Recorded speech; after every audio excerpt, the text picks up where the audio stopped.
Masuk. Halo, selamat malam. Halo, selamat malam. Dengan Bapak siapa, dari mana Pak? Ada Irianto Cengkareng. Silakan Pak Anjuk. Gitu ya Pak, saya mau tanya itu wakil rakyat atau tikus rakyat sih itu? Dengan sekian Langsung ke intinya Pak Irianto. Ditambah, Langsung ke intinya Pak Irianto. Baik. ya? Langsung ke intinya Pak Irianto.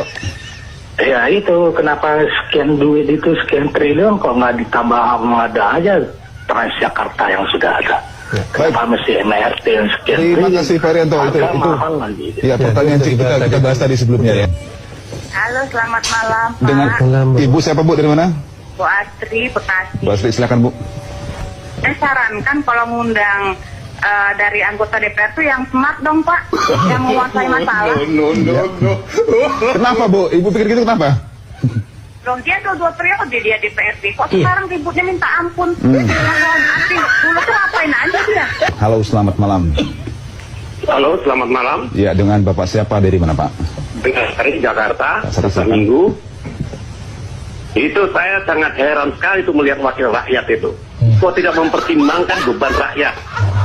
Itu beban rakyat yang menjadi ukurannya itu adalah pajak. Pajak setiap tahun naik. Itu berarti itu beban rakyat. Emangnya uang dari mana itu wakil rakyat dari mana itu? Pakai otak dong jadi wakil rakyat. Baik Pak, terima kasih.